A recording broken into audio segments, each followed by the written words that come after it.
Tu sabes o anelo que há em minha alma.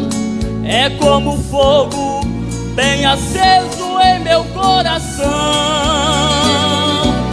Senhor, pergunto, por que é que eu não posso andar pelos países deste mundo perdido?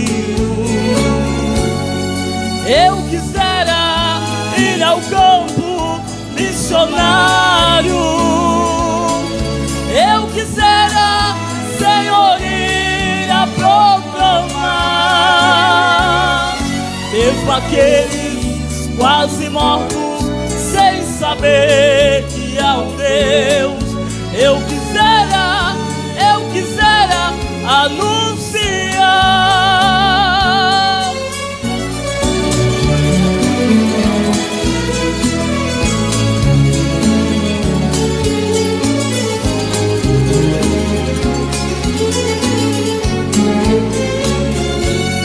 Somente Tu conheces os meus problemas. Somente Tu, Senhor, me ajudará, pois eu sei que em Ti vivo, tudo em mim podes fazer. Irei, Senhor, aonde me ordenares. Eu quisera ir ao campo missionário. Eu quisera, Senhor, ir a proclamar, mesmo aqueles quase mortos, sem saber que há um Deus. Eu quisera anunciar, mesmo aqueles quase mortos, sem saber que há um Deus. Eu quisera anunciar.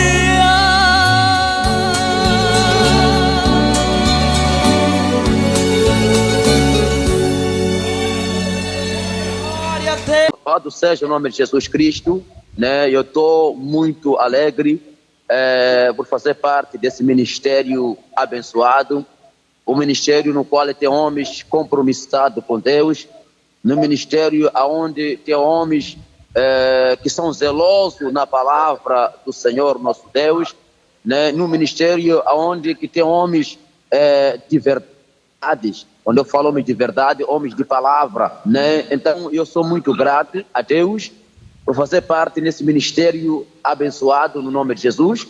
Também dizer que sou muito grato a Deus pelas vossas contribuições, por vossas ofertas. Vocês têm contribuído e têm canalizado para a obra do Senhor aqui em Moçambique. Justamente as vossas ofertas têm nos alcançado aqui e têm alcançado mais vidas para a honra e glória e louvor do nome de Jesus. Também eu quero, né, informar a igreja lá que conseguimos conquistar o terreno, uma grande bênção, uma grande vitória. Deus tem sido fiel.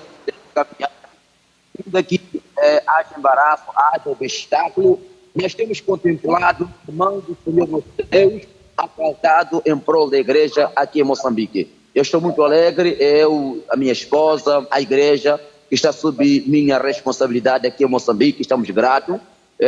Eu quero informar que estamos no momento com 3 trabalhos. Temos um trabalho aqui, onde a gente está, em Mafambice, né, na cidade de Beira, mas no local de nome Mafambice, é onde se encontra a igreja sede aqui em Moçambique. E graças a Deus conseguimos abrir um trabalho na província da Zambésia, que está aproximadamente a 600 quilômetros daqui. Está lá o obreiro santo na dianteira desse trabalho. Não só temos mais outro trabalho que acabamos de abrir há pouco tempo, um ponto de pregação na zona de Lamego. Dizer que Deus tem nos graciado maravilhosamente e sou grato por parte desse ministério. Obrigado por vossas orações. As vossas orações têm nos alcançado no nome de Jesus. As vossas orações têm abrido porta e a igreja está crescendo em número e não só espiritualmente no nome de Jesus. Jesus tem curado vidas, Jesus tem libertado e muitas vidas estão se rendendo na presença do Senhor, aceitando-o como o único e suficiente Salvador, no nome de Jesus. E muito grato, e que Deus abençoe abundantemente a vida de todos vocês, que Deus abençoe abundantemente a vida dos nossos mantenedores, né? Pessoas que têm perdido noite em oração em prol desta obra aqui em Moçambique. Sou muito grato, e que Deus coloque a mão na cada vida, né, aí presente, no nome de Jesus Cristo de Nazaré. Graças a Deus. Pastor Domingos, fazer uma correção aí. Sim. O presidente da igreja, claro que você sabe, só inverteu aí, é o bispo Anderson Scarpim, ele está conosco. E o bispo Rony é da pasta de missões, diretor. Ele não pôde vir por motivo de enfermidade. Conversei ontem com o bispo Scarpim, porque o ano que vem nós vamos ter essa mesma conferência, aliás, todo ano, até Jesus voltar. E conversei com ele, gostou da sugestão que eu dei, do ano que vem a gente fazer essa conferência uma semana depois do nosso concílio geral de pastores em Hortolândia, São Paulo, tá? E trazer você. Amém. O universo chora, sol se apagou, ali estava morto o Salvador, seu corpo lá na cruz, seu sangue derramou o peso do pecado, ele levou. Deus Pai o abandonou, cessou seu respirar, em trevas se encontrou o Filho. A guerra começou, a morte ele enfrentou, todo o poder das trevas venceu.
Cantamos aleluia, o Cordeiro venceu.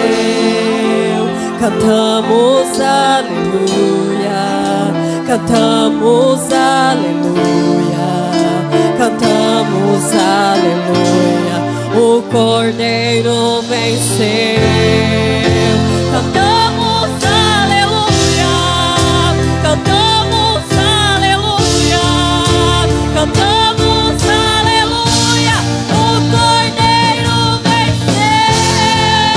Cantamos aleluia, cantamos aleluia.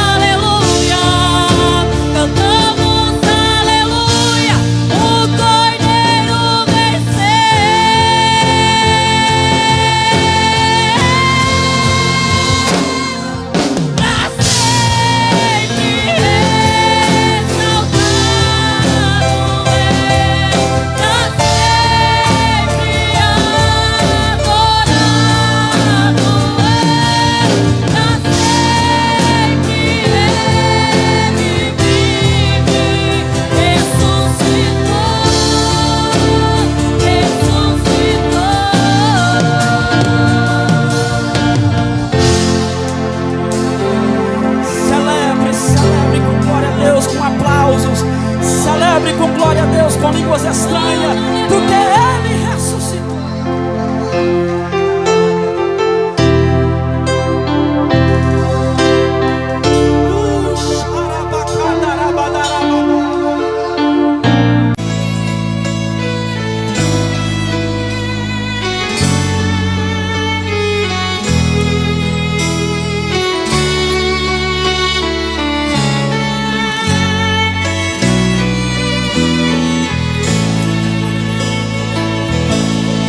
No Getsemane, enquanto ele orava, os discípulos dormiam e a hora chegava. No Getsemane, suou gotas de sangue.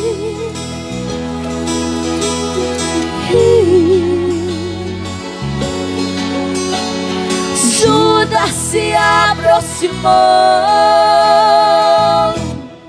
a quem buscar,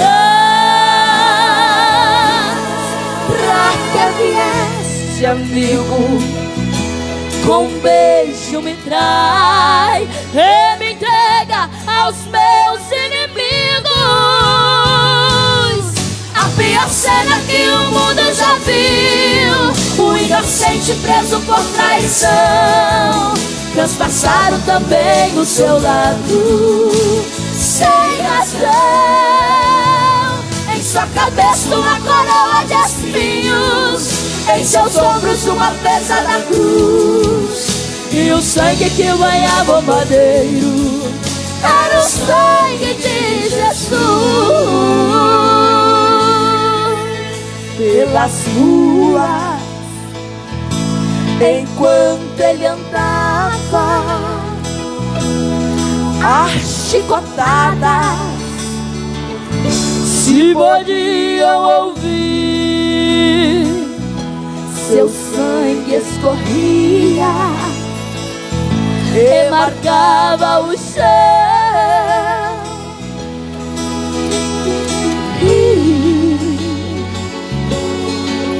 Com a cruz no caminho caiu, Cirineu ajudou Jesus, que no Calvário chegou, foi crucificado e morreu pelos nossos pecados. A pior cena que o mundo já viu, um inocente pregado na cruz, transpassaram também o seu lado, sem razão. A ressurreição nos trouxe vida, a ressurreição nos trouxe luz, e o sangue que banhava o madeiro era o sangue de Jesus.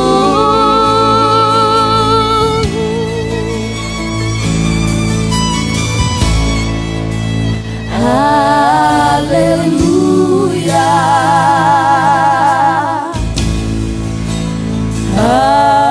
aleluia. Ressuscitou o Cordeiro de Deus.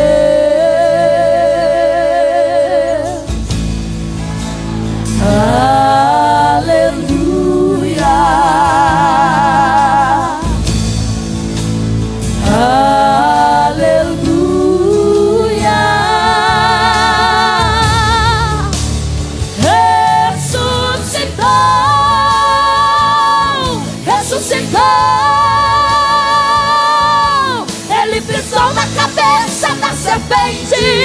tem a chave do inferno e da morte. Ressuscitou e ao terceiro dia venceu pela igreja, mudou nossa sorte. A ressurreição nos trouxe vida, a ressurreição nos trouxe luz, e o sangue que banhava o madeiro era o sangue de Jesus.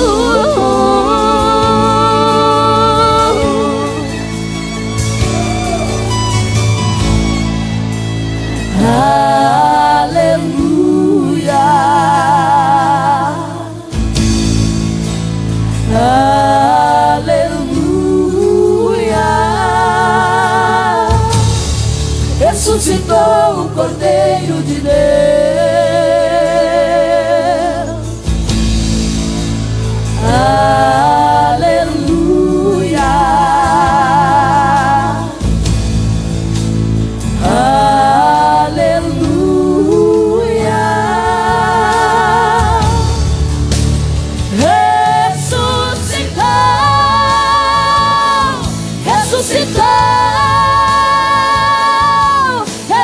pisou na cabeça da serpente, tem a chave do inferno e da morte. Ressuscitou-lhe ao terceiro dia, venceu pela igreja, mudou nossa sorte.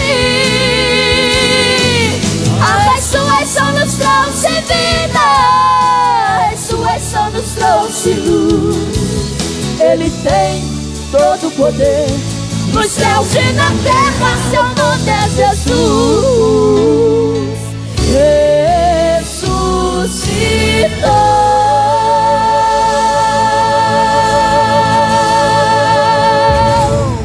Jesus.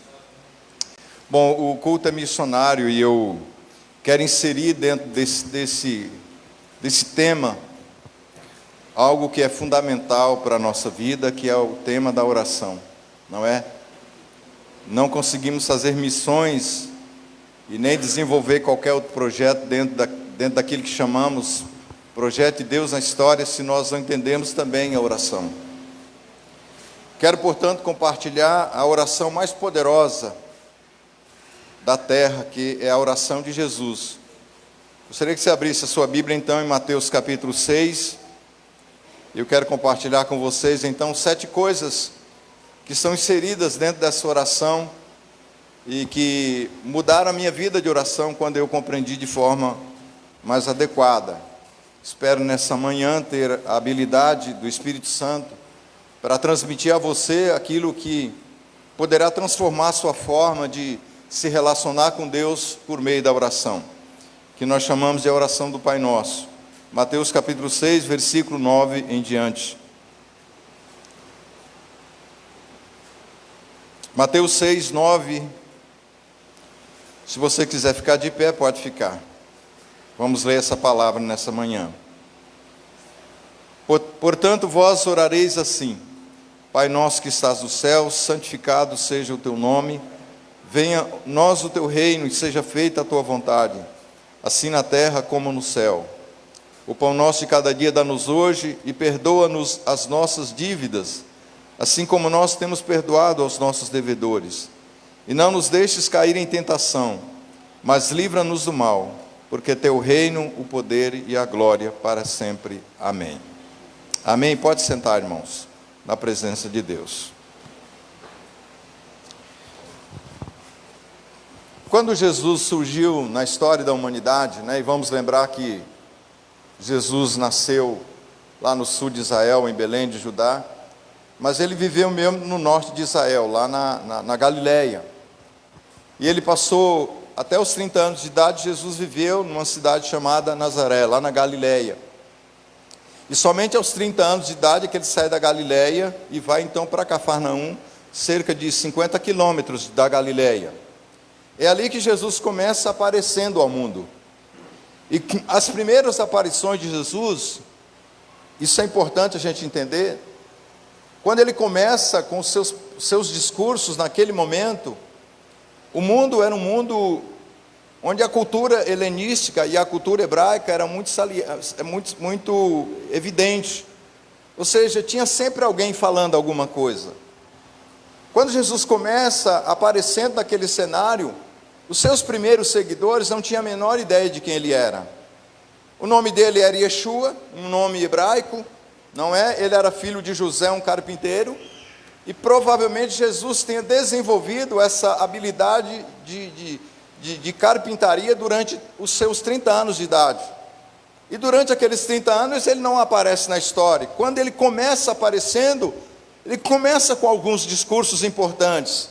E as pessoas começam seguindo Jesus, não por causa da sua divindade, nem porque ele era um profeta, mas porque ele era um homem interessante, porque ele era um homem empolgante naquilo que ele falava.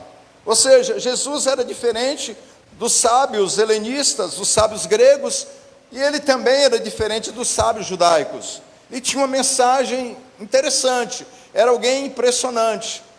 Eu quero que você entenda nessa manhã, que quando nós falamos da divindade de Cristo, a gente tem facilidade para entender, porque a gente está olhando toda a história. Mas se você tivesse nascido naquele período em que Yeshua começou a aparecer ao mundo, você também ficaria empolgado com a sua humanidade.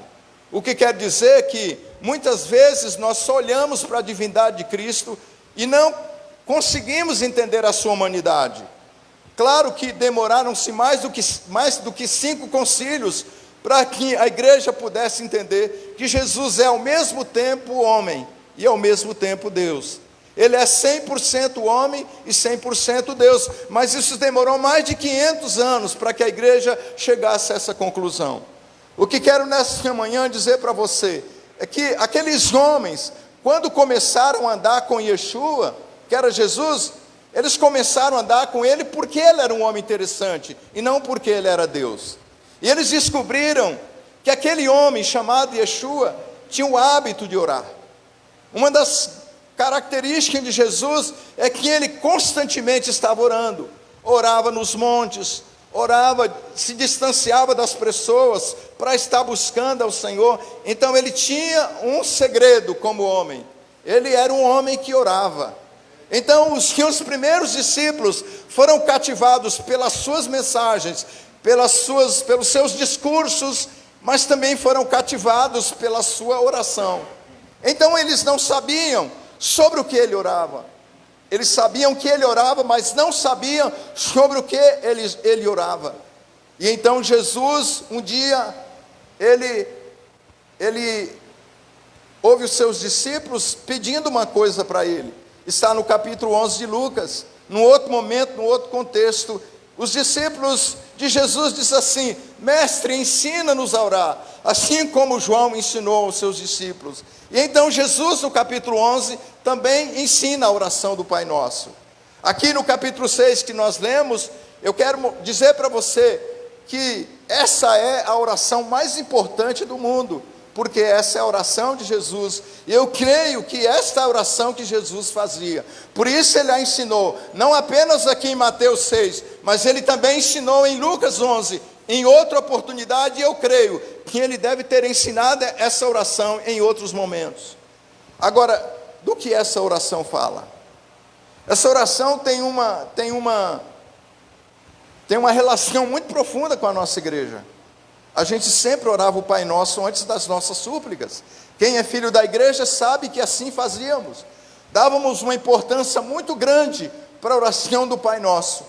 Eu quero dizer para você primeiro que a oração do Pai Nosso não é uma mantra para ser repetida. Ela precisa ser compreendida na sua essência. Porque Jesus a ensinou e porque ele a repetiu por diversas oportunidades. Isso tem a ver com aquilo que Deus definitivamente tinha no coração ao nos ensinar essa oração. Eu quero então começar primeiro explicando para você por que a gente precisa orar. Porque muitos de nós oramos, mas não sabemos por que oramos. John Wesley tem uma frase, ele diz assim: Deus não faz nada nessa terra sem que seja como resposta às orações dos seus santos. É muito interessante, porque se você orar, Deus faz. Se você para de orar, Deus deixa de operar. Vocês já não viram isso? Mas eu quero dizer, a primeira coisa para você, que a oração não muda o coração de Deus.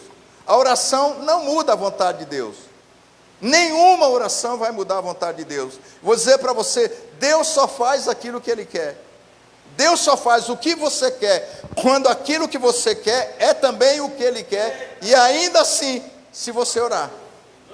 E esse é o princípio da oração. Vamos entender por que a gente precisa orar. Vamos voltar para Gênesis. Gênesis capítulo 1, versículo 26, quando Deus decide criar o homem. O Senhor diz: façamos o homem a nossa imagem e a nossa semelhança. Tenha ele domínio sobre as aves dos céus, sobre os peixes do mar, sobre os animais domésticos, sobre todos os répteis que rastejam sobre a face da terra. Perceba essa palavra domínio. Essa palavra domínio é reino, é governo. O Senhor está dizendo: vamos fazer o homem segundo a nossa imagem e semelhança. E esse homem vai dominar, ele vai governar sobre toda a criação, sobre todo o mundo. E o Salmo 115, versículo 16, tem uma outra revelação sobre isso. O salmista diz: os céus são os céus do Senhor, mas a terra Ele deu aos filhos dos homens. Ou seja, a terra é dos homens. Isso faz parte da soberania de Deus. Quando Deus criou a terra, Ele colocou o homem aqui e Ele estendeu o seu reino sobre a terra e deu ao homem a habilidade para governar. Portanto, o homem é senhor sobre a terra. Ele é o dono dessa terra. Lembra que o Salmo 90, versículo 2 diz: de eternidade a eternidade tu és Deus. Lembra? Sabe por quê? Porque a eternidade não tem passado e não tem futuro, só tem presente. Porque Ele é o Deus da eternidade. Porque Deus, ao criar o mundo físico, Ele abriu um hiato entre a eternidade passada e o futuro. E Ele criou o tempo. E no tempo Ele criou você, Ele criou a mim. Nós então vivemos no tempo. E no tempo, nesse espaço em que vivemos, o Senhor disse: vocês serão senhores aí.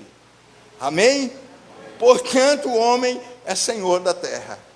E é tanto verdade que quando Jesus aparece, e logo um pouco depois dele aparecer, ele vai ser batizado por João Batista.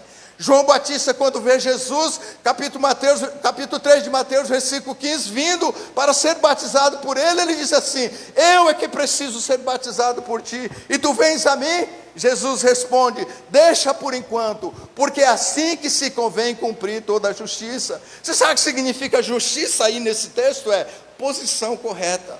Jesus estava dizendo: eu como homem, eu quero estar numa posição correta. Eu quero me sujeitar a você, João, porque a Bíblia vai dizer que João Batista, ele foi o último profeta da lei, e ele é o profeta que pisou na graça. Então ele é um homem que está entre as duas alianças. Portanto, ele está liberando Jesus, para que Jesus pudesse começar o seu ministério como homem. E a razão por que Jesus precisou ter um corpo aqui, é porque para agir nessa terra, ele precisava ser homem.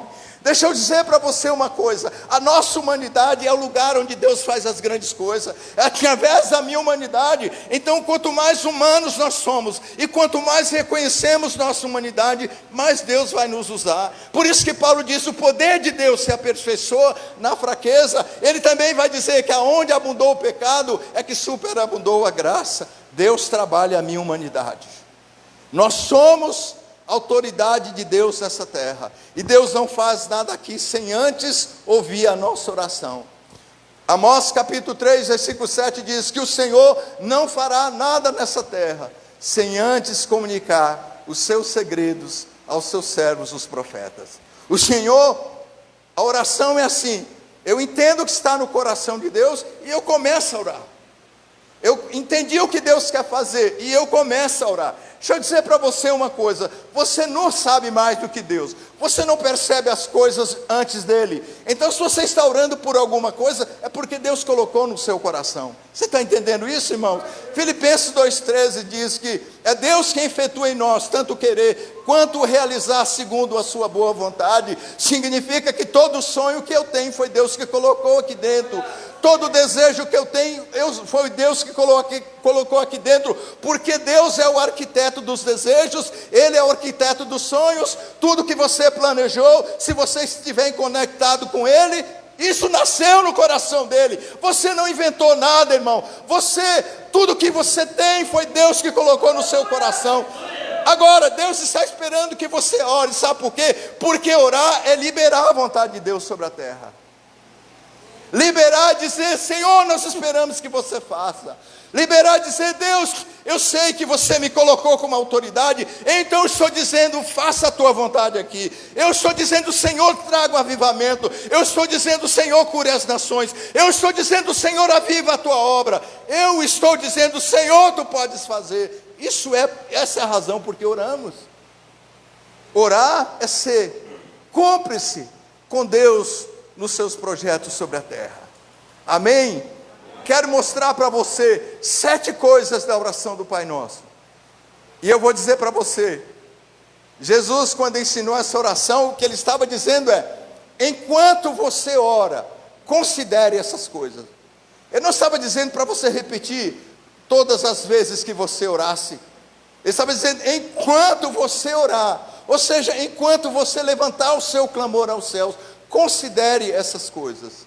7 coisas importantes que você precisa considerar enquanto você ora. Eu passei por um tempo de crise na minha vida, e naquele tempo eu me acheguei muito ao Senhor. E eu orei naquele período mais do que eu já orei em qualquer outro tempo da minha vida. E o Senhor me deu uma estratégia. O Senhor disse ao meu coração: eu quero que você coloque o seu relógio para despertar de 1 em 1 hora. E eu quero que você ore de 1 em 1 hora e clame pela minha misericórdia sobre sua vida. Eu lembro que foi nesse período que eu descobri a preciosidade que o Pai Nosso representa para nós, e que às vezes nós ignoramos por não compreender de fato qual foi a intenção de Jesus ao nos dar essa grande oração. Então eu quero que você compreenda isso nessa manhã. É uma mensagem didática, é uma mensagem de ensino. Eu sei que eu começo pregando e depois termino ensinando, porque essa é a capa e a manta que Deus colocou sobre mim. Então eu quero que você aprenda como orar. Eu quero que você coloque essas coisas na sua oração.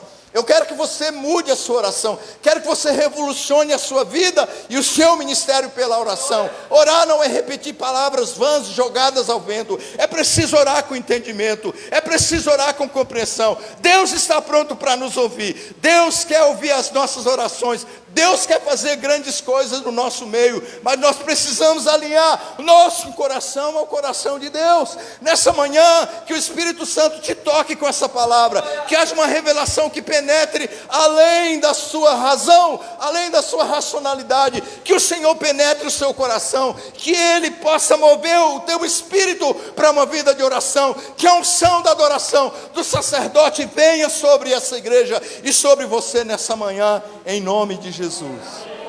Amém? Vamos ver, primeira coisa que Jesus disse que eu preciso saber enquanto eu oro.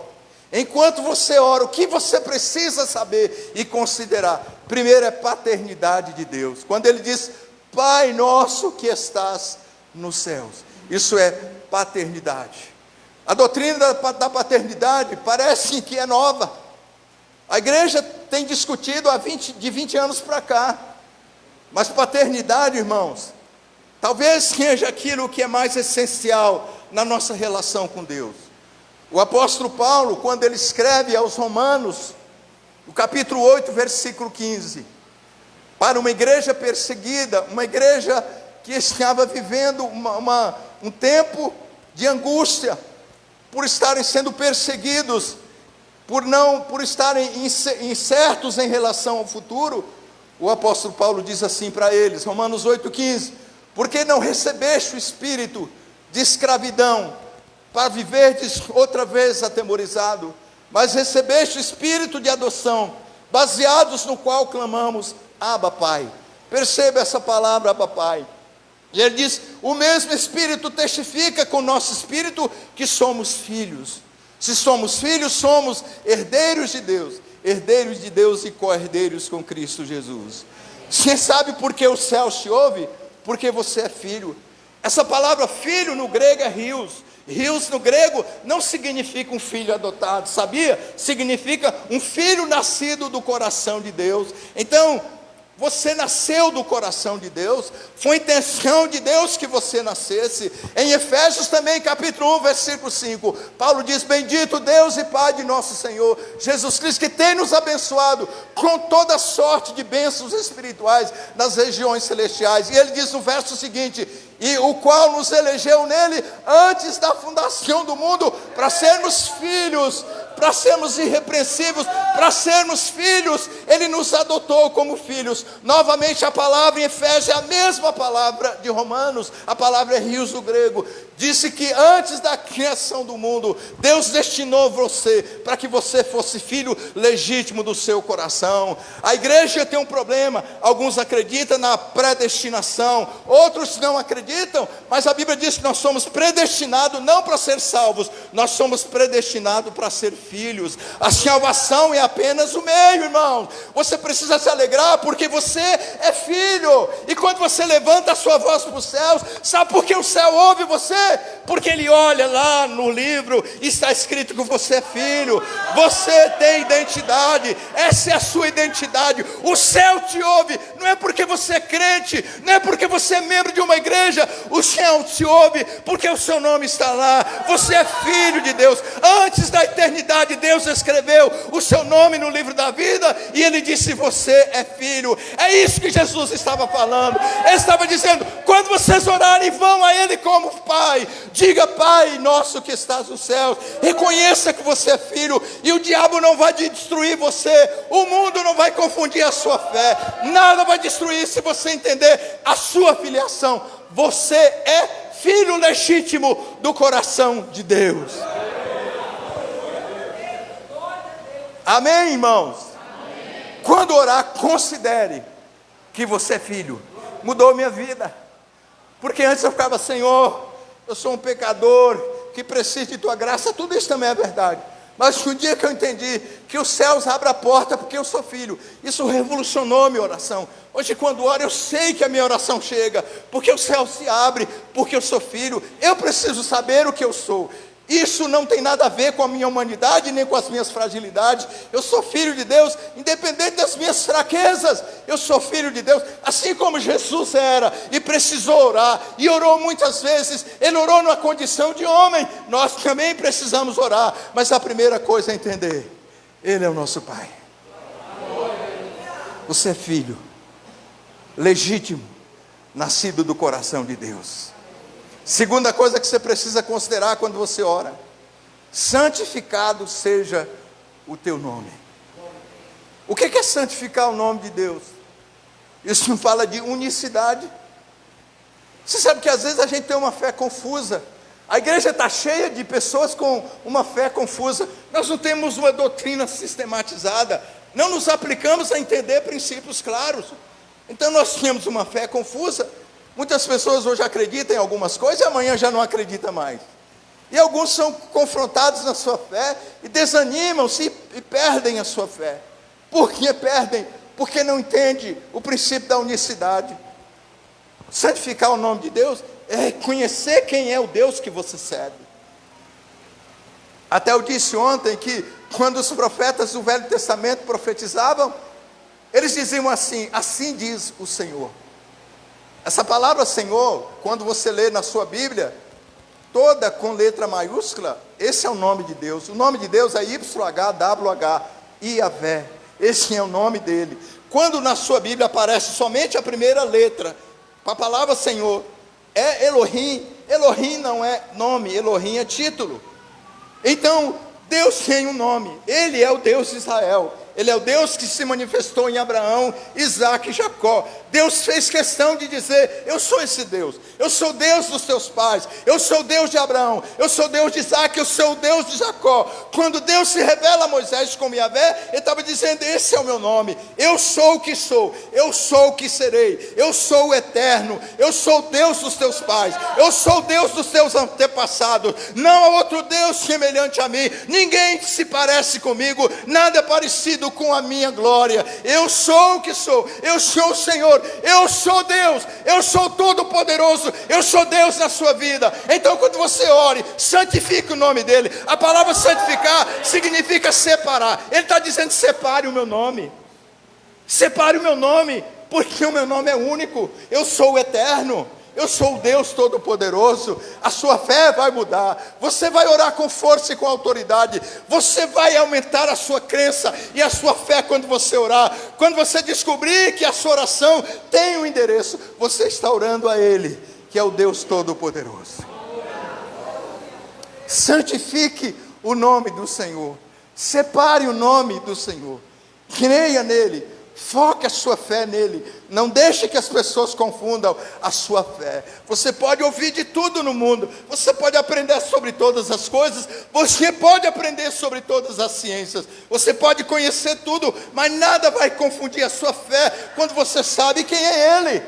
Então Jesus diz: primeiro Ele é o seu Pai. Depois Ele vai dizer: Ele é o Todo-Poderoso. Ele é o seu Pai, mas também é o Eterno. Ele é o seu Pai, mas também é o Senhor da terra. Ele é o seu Pai, mas Ele é o Deus de Abraão. Ele é o Deus de Isaac. Ele é o Deus de Jacó. Ele é o Deus que se revelou em Jesus. Esse é o nome dele. Isso é santificar o nome do Senhor.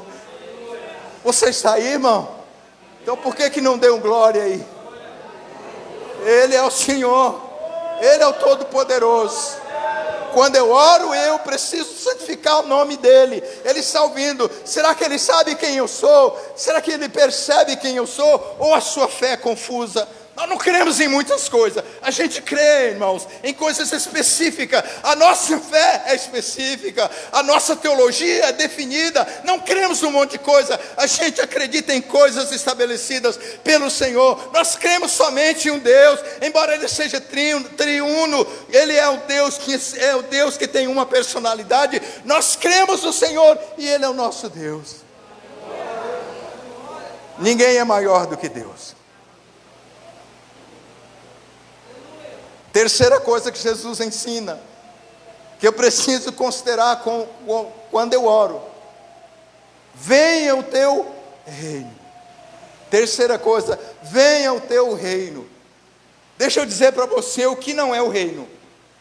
Para você entender o que é o reino, precisa entender o que não é reino. O reino não é a igreja. A igreja é o meio pela qual se estabelece o reino, mas o reino é maior do que a igreja. Talvez a definição mais clara de reino é lugares de domínio do Espírito Santo. Quando o Espírito Santo domina algum lugar, isso é reino. Mas o reino tem 3 aspectos. Primeiro, ele é metafísico. Ele é espiritual, porque Jesus diz que o reino estará em vós. Segundo, o reino, ele é geográfico, porque aonde a eclésia de Deus chega, ela estabelece o reino. Essa igreja já levantou a mão e disse: venha teu reino. Então aqui é o reino de Deus, é o lugar do domínio de Deus, é geográfico.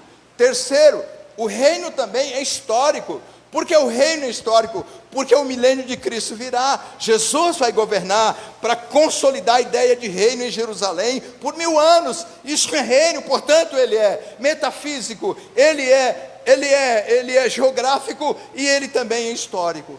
Quando Jesus mandou que nós orássemos para que viesse o reino, isso é, peça que o reino de Deus invada todos os lugares aonde você passar. Peça que o governo de Deus, a autoridade de Deus, domine sobre o lugar onde você está. Isso significa que o reino de Deus precisa governar a sua família, que o reino de Deus precisa governar a sua cidade, que o reino de Deus precisa governar a sua comunidade. Quando nós dizemos: vem o teu reino, isso tem um poder transformador, isso tem um poder profético, isso tem um poder de mudança, de transformação. Quando dizemos: vem o teu reino, isso tem uma força espiritual profunda. Então, quando Jesus está dizendo: vem o teu reino, Ele está dizendo: você precisa ter consciência do que é o reino de Deus, você precisa saber o que é o reino, e você precisa trazer o reino.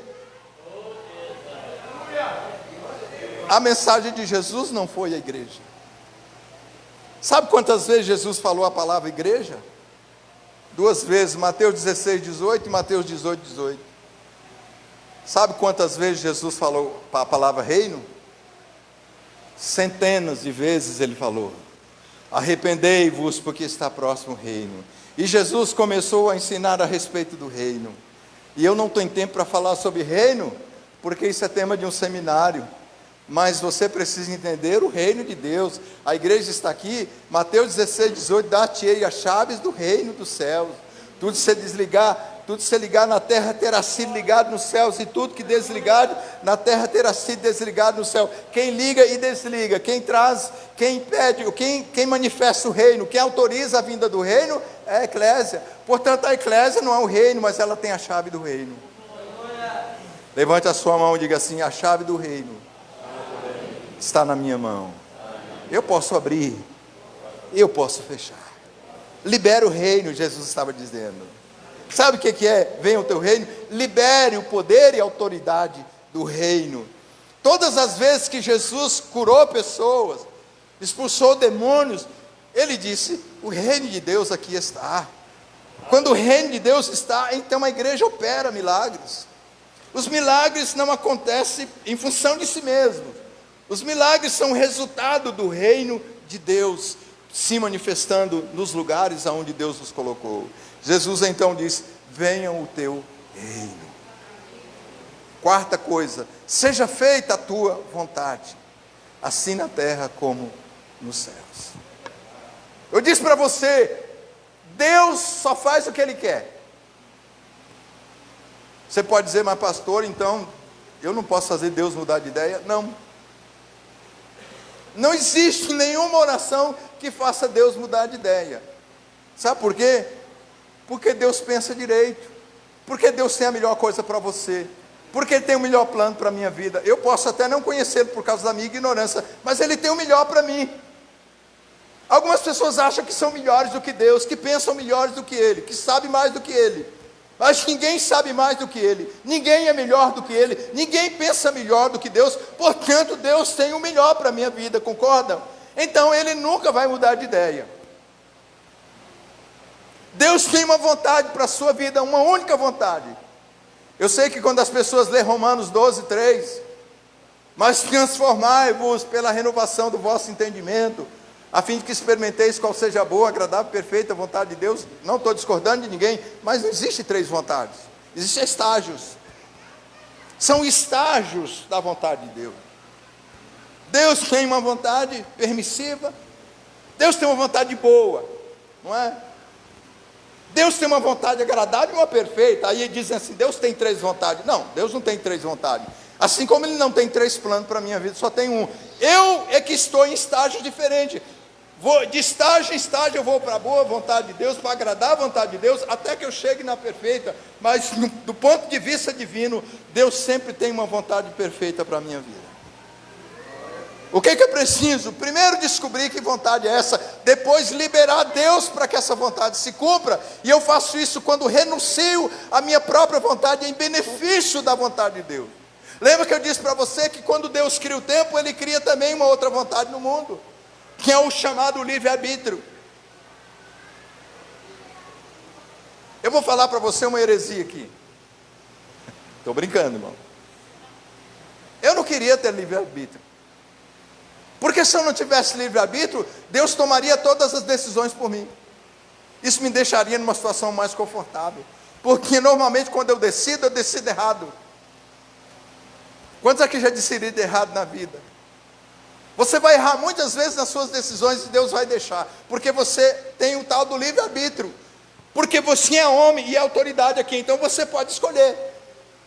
Agora, a diferença entre a igreja e o mundo é essa, é que a igreja se sujeita à vontade de Deus, você está entendendo? Se submete de forma voluntária à vontade de Deus. Quando a gente diz, seja feita a tua vontade, e é disso que Jesus está falando, eu me sujeito à tua vontade, Pai, de forma voluntária. Você não precisa me punir para que eu te obedeça, eu vou te obedecer porque eu quero, eu vou te obedecer porque esse é o melhor caminho. Eu sujeito a minha vontade à sua vontade, Pai. Eu estou dando a você o meu livre-arbítrio para que você controle a minha vida, para que você dirija os meus passos, para que você me instrua na verdade, para que você me diga se vou para a direita, para a esquerda. Senhor, eu estou voluntariamente sujeitando a minha vontade, o meu livre-arbítrio, à tua vontade. Essa é a diferença entre o mundo e a igreja.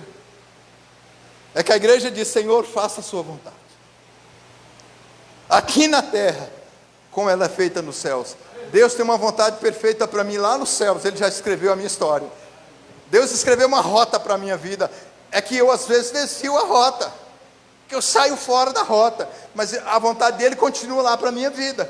Cada vez que eu oro nessa perspectiva, seja feita a tua vontade, eu estou simplesmente dizendo, Deus, eu não quero exercer o meu livre-arbítrio, eu quero que a tua vontade se realize na minha vida, no nome do Senhor Jesus. Você sabia que esse é o maior problema dos crentes? Você acha que fazer a vontade de Deus é fácil? Não, porque eu tenho uma vontade própria. Eu preciso violentar essa vontade para me sujeitar à vontade de Deus. Esse é o processo chamado de quebrantamento. Quebrantamento é isso. Quebrantamento é literalmente ser quebrado. Quebrado em quê? Quebrado nas minhas vontades. Sujeitar a minha vontade à vontade do Senhor. Seja feita a tua vontade aqui na terra, tal como ela é feita nos céus. Senhor, sabe essa vontade que você tem para a minha vida, estabelecida nos céus, é essa que eu quero viver. E não importa, Senhor, se eu tenho que sofrer, porque sofrimento na Bíblia é sujeição. Sujeitar-se a Deus é um processo de sofrimento. A Bíblia diz que Jesus sofreu porque teve que se sujeitar à vontade de Deus, se tornando homem, morrendo uma morte de cruz, para que eu e você pudéssemos ser salvos. foi o sofrimento que a Bíblia diz que Jesus passou. O sofrimento de Cristo não foi somente o sofrimento na cruz. O sofrimento começa na eternidade. Foi um longo processo. Portanto, quando você ora, você precisa entregar a sua vontade voluntariamente à vontade do Senhor. E esse é o quarto aspecto da oração do Pai Nosso. O quinto aspecto é: o pão nosso de cada dia dá-nos hoje. O que é isso? Não é pão, comida, irmãos, é suprimento para cumprimento de propósito de destino. Porque se tem uma coisa que Deus ama, é propósito. Deus não gosta de pessoas que andam pela vida sem saber para onde estão indo, sabia? Deus tem dificuldade de lidar com gente que não tem propósito. Propósito é a razão porque alguém ou alguma coisa existe. Propósito é o sentido da minha vida. Propósito é aquilo que eu sou. A Bíblia diz que antes que você nascesse, Deus escreveu a razão por que você nasceria, e esse é o propósito da sua vida. Quando eu tinha 6 anos de idade, Deus falou comigo. E Ele disse qual seria o propósito da minha vida. E o Senhor também disse para Jeremias 1,5.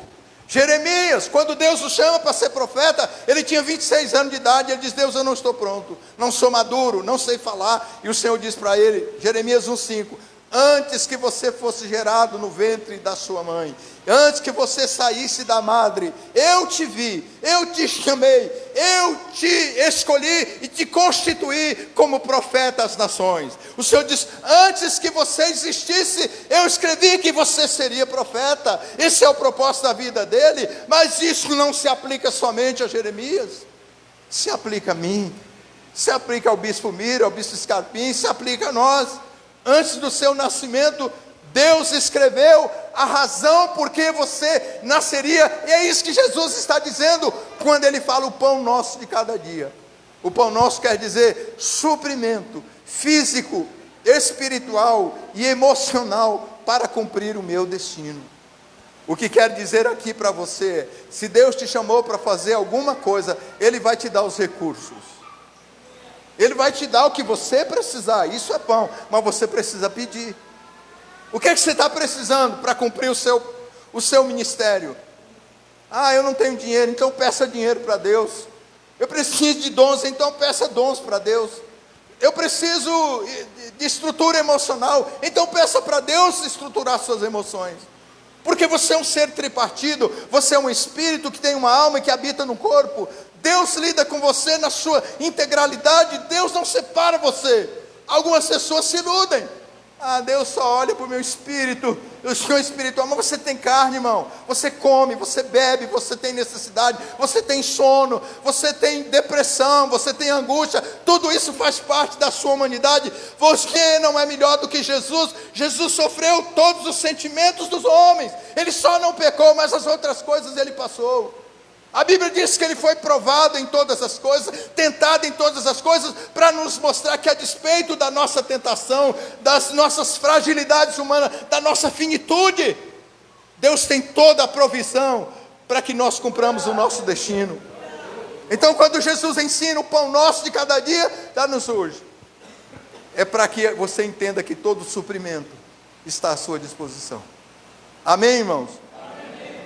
A sexta coisa: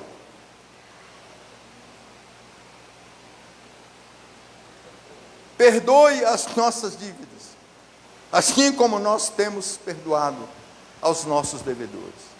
A sexta coisa é perdão. Bispo Scarpim até definiu bem o perdão. Perdão não é um sentimento, perdão é uma decisão da minha vontade.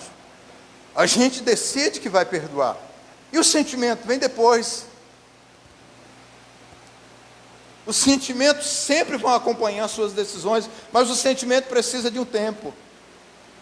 A pessoa te ofendeu, o que você quer fazer por ela? Quer matar, esganar a pessoa, não é? Porque isso são os seus sentimentos.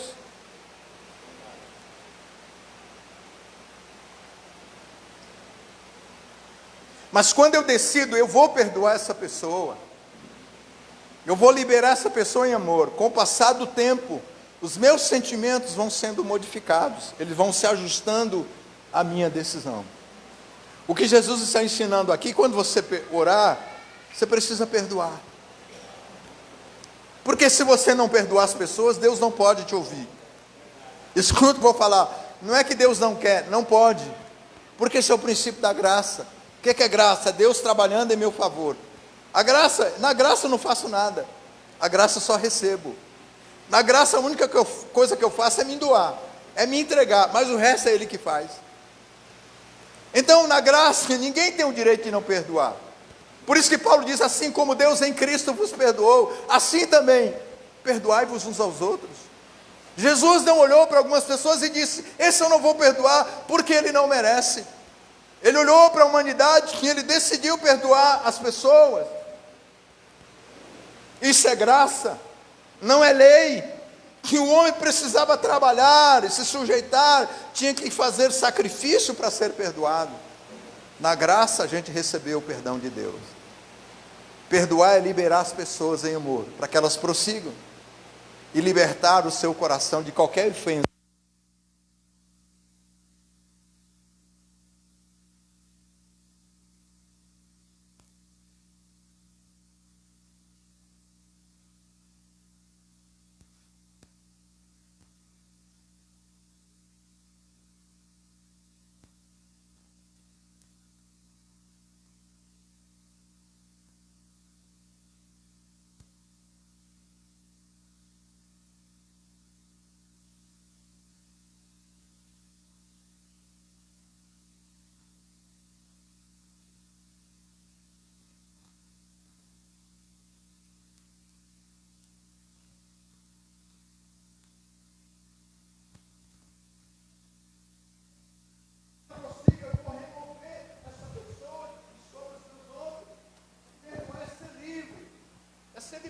Irmão, então perdoe as pessoas para que você continue. E quando você orar, é preciso que o perdão esteja muito claro no seu coração. Isso é muito importante. A sexta coisa é: não nos deixes cair em tentação, mas livra-nos do mal. Isso é uma verdade que permeia a nossa existência. Por toda a sua vida você vai ser tentado pelo diabo e provado por Deus. Provação e tentação são coisas diferentes. Quem tenta é o diabo, quem prova é Deus. O diabo não prova e Deus não tenta. Tem crente que está sendo tentado e está chamando de prova. Estou provado. Não, irmão, você está sendo tentado, irmão. A prova visa você, promover você. Você está passando por uma prova porque Deus quer te colocar no lugar mais alto. Isso é prova. Muitas vezes Deus prova os seus filhos para colocá-los numa posição ainda maior. Quem não suporta a prova, quem não suporta os processos, nunca será honrado. Deus não trata as pessoas com mimo. Deus não é padrasto, Deus é pai e não é avô. Eu sou avô, tenho 5 netos. Eu amo os meus netos. Eu faço tudo por eles. O Pina deve fazer a mesma coisa. Eu estrago os meus netos. Eu disse para os meus filhos, meu dever não é discipliná-los, é dever de vocês, o meu é estragar. Então eu estrago e vocês consertam. E eu não quero nem saber, eu vou mimar os meus netos, vou fazer tudo que eles querem. Depois que vocês que são pais corrijam, porque eu também corrijo os meus. É você que tem que corrigir, não eu sou pai. Agora Deus não é avô, Deus é pai, e Ele pune quando precisa, Ele corrige quando precisa. E a Bíblia diz assim, se vocês são filhos, Hebreus 12, estáis sem correção, não sois filhos egípcios, sois bastardos. Você sabe o que prova que você é filho? É porque Deus te corrige, ô queridão. Por isso que em Tiago 1 diz assim, tende por grande alegria ao passardes por muitas provações. Quando eu li isso, eu disse, Tiago deve ter algum problema mental. Como é que o cara vai dizer que eu preciso me alegrar quando eu estou sendo provado porque eu sofro? Porque aí Tiago vai dizer, porque na prova, na provação pelas quais você passa, está o aperfeiçoamento do vosso caráter. E também Paulo vai dizer em Romanos 8, 28, todas as coisas cooperam para o bem daqueles que amam a Deus, daqueles que são chamados segundo o seu propósito. E ele vai dizer no verso seguinte: porque aos que de antemão conheceu, também os predestinou para serem conformados à imagem do seu Filho, a fim de que ele seja o primogênito entre muitos irmãos. O que esse texto está dizendo? Jesus é o modelo, ele é o molde, e o Espírito Santo pega a gente e vai empurrando para dentro do molde. Se precisar bater o pé, ele vai bater. Você está entendendo, irmão? Então, o Espírito Santo muitas vezes vai quebrar você. Isso é quebrantamento. Muitas vezes você vai passar por prova, porque Deus quer colocar você num lugar alto. Quem não suporta os processos de provação nunca será honrado. Ah, mas eu vim para a igreja, agora eu sofre. É claro que não é eterno o sofrimento. Tempos de prova, tempos. Porque tem gente que tem síndrome de Jó. Você encontra a pessoa aqui: ah, irmão, eu sou que nem Jó, estou sofrendo. Daqui 10 anos está sofrendo do mesmo jeito. Caramba, aí é demais, né? Aí tem alguma coisa errada com você. Mas períodos e processos de aperfeiçoamento são normais. Jesus disse então: não nos deixe cair em tentação, mas livra-nos do mal. A tentação é diferente da prova. A tentação é o diabo. É o diabo trazendo uma alternativa para você que não é de Deus. Tem alguns exemplos, claro, que a gente podia dar aqui. Deus que estabelece para você um caminho, o diabo disse: não, aquele é muito longo, eu tenho um caminho melhor para você. Isso é tentação. Lembra que o diabo disse para Jesus: para que você tem que morrer? É por causa do reino, do mundo? Você quer isso? Eu te dou tudo isso se você me adorar. Não era uma... Oh, meu irmão, Deus abençoe. Já estou encerrando, irmão. Não era uma coisa interessante, porque tentação é boa, as consequências são ruins, mas ela é boa. O diabo não prova você com aquilo que você não gosta, é com aquilo que você gosta. Você gosta de pudim, ele vai oferecer um pudim para você. O diabo não vai oferecer jiló para você se você não gosta de jiló.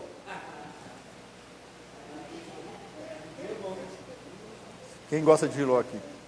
Sabia que por toda a sua vida você vai ser sempre, o tempo todo, testado ou tentado pelo diabo e provado por Deus. A vida toda sai de uma, entra em outra. Testado e tentado e provado. Tentado e provado. Deus provando, o diabo tentando.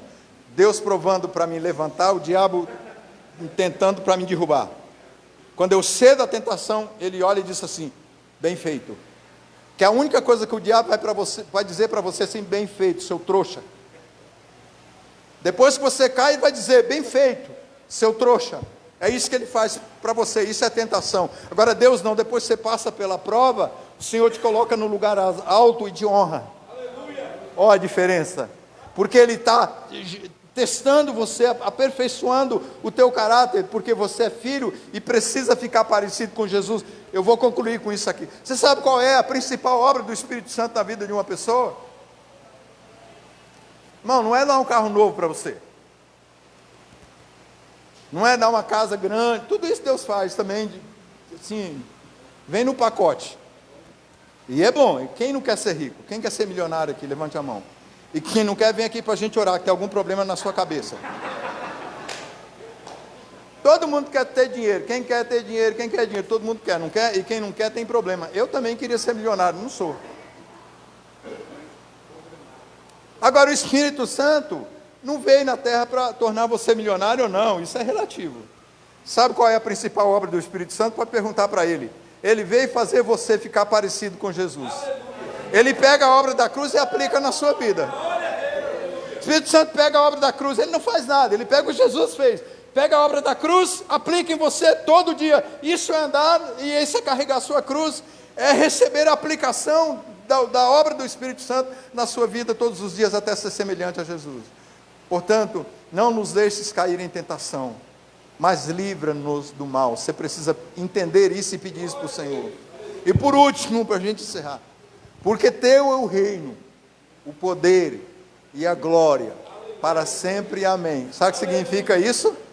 Significa o seguinte: você tem que ter consciência da soberania de Deus sobre tudo. Então o diabo não é maior do que Deus. Nada nesse mundo que você possa imaginar, nesse mundo físico, ou no mundo espiritual, invisível, nada nesse universo tão imenso, tão grande, é maior do que Deus. Ele tem o controle. Deus não está no controle porque ele deu autoridade para o homem, mas o Senhor tem o controle de tudo. Nada foge ao controle do Senhor. Um belo dia ele estala as mãos e diz: parou. Um dia ele diz assim: bom, eu deixei vocês irem até aqui, mas a partir daqui ninguém vai mais. Deus tem um controle, inclusive do diabo e todos os demônios. Então o diabo não pode fazer o que ele quer. Os homens têm liberdade até quando Deus diz: daqui não passa. É isso que quer dizer, porque Deus é o reino, o poder e a glória para sempre. Amém. Então, para encerrar, vamos então recapitular. O que você precisa saber quando você for orar? Isso tem que mudar a sua vida, irmão. Você está entendendo, irmão? Tem que mudar a sua vida. Você precisa orar com mais força, com mais entusiasmo. Ore com fogo no seu coração, com entusiasmo, com a chama acesa no seu espírito. Primeiro, reconheça a paternidade de Deus. Segundo, reconheça a unicidade de Deus. Terceiro, reconheça o reino de Deus. Quarto, reconheça a vontade de Deus. 5, reconheça a provisão de Deus. Sexto lugar, reconheça a guarda de Deus sobre todas as tentações e adversidades das vidas. E por último, reconheça a soberania de Deus sobre todas as coisas. Amém. Glória a Deus. Que Deus abençoe seu coração. Espero ter contribuído um pouco para que você se torne melhor na sua oração. Agora fique de pé e eu quero orar por último com você agora. Amém. Você pode cantar aquela canção para nós, queridão? Quando a glória da tua presença enche o templo. Pode ser? Vamos orar, irmãos, aqui? Você pode levantar a sua mão para o Senhor agora, para a gente colocar nosso coração diante dele nessa manhã. Senhor, obrigado por estarmos aqui na tua presença. Tu és o Deus em quem nós temos crido. Tu és a nossa porção, a nossa herança. Tu és o Pai. Tu és o nosso Pai. Nós somos os teus filhos. Aleluia. Nos alegramos, Senhor, porque Tu nos amastes com um amor profundo. Graças te dou nessa manhã, porque o Senhor me aceitou como filho. Porque antes que eu fosse gerado no ventre da minha mãe, o Senhor me chamou na eternidade e me constituiu como filho. Nessa manhã levantamos nossa adoração para o Senhor. Levantamos nossa adoração, nosso amor pelo Senhor. Santo é o teu nome, ó Deus. Bendito seja o teu nome. Que os céus dos céus te adorem nessa manhã. Que todas as tribos, línguas, todas as raças, todas as nações celebrem o teu nome. Porque tu és santo, Senhor, e não há outro semelhante a ti. Libera a tua presença nessa manhã, nesse lugar. Eu peço uma unção de intercessão, uma unção de oração sobre o teu povo nessa manhã. Que nessa manhã receba, Senhor, a unção sacerdotal, o manto sacerdotal sobre eles, em nome de Jesus. Louvado seja o teu nome, Pai.